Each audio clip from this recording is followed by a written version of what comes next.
Alright, another day, another vlog at magandang araw sa inyong lahat guys.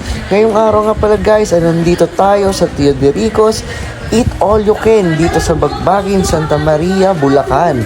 At ngayong araw nga pala guys ay ipagdiriwang nga pala namin ang 60th birthday ng aking tito na si Tito Roland or Tito Roy. So dahil nga pala Eat All You Can itong pinuntahan namin ay talaga namang nag-ready tayo guys. Kasi talagang hindi tayo kumain maghapon para naman talagang sulit ang pagpunta natin dito. O diba?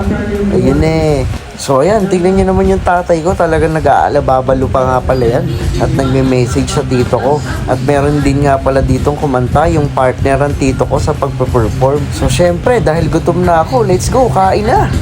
So yun guys, food trip na. Let's go!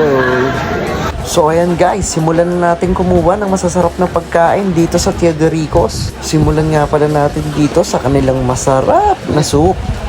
At tingnan nyo naman, konti lang syempre pinalagay natin dyan. At yan nga, napili natin kanin yung yellow. Kasi favorite ko talaga yung dilaw.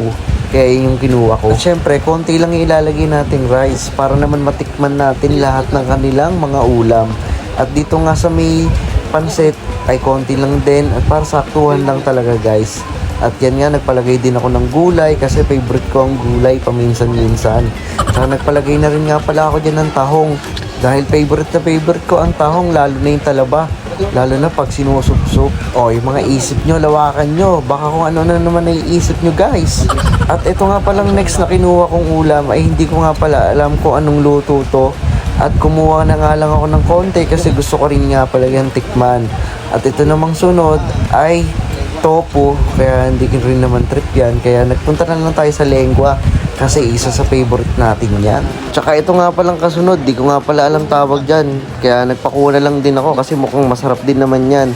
Tsaka itong mga yan, ayan, ay sawa na rin ako dyan. Kaya ito na lang yung kare-kare kasi favorite din natin yan paminsan-minsan. Nga pala guys, di tayo malakas kumain. Nagpipiling malakas lang tayo kasi nga hindi tayo kumain maghapon. Kaya talagang susulitin na lang din natin to.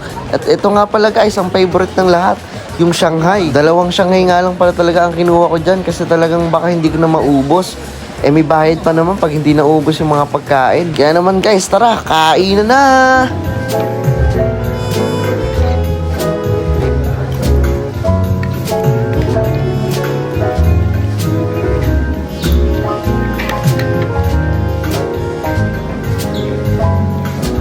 At syempre guys, pagkatapos natin kumain, hindi pwedeng hindi tayo magsasample. Kaya let's go, kantahan na guys!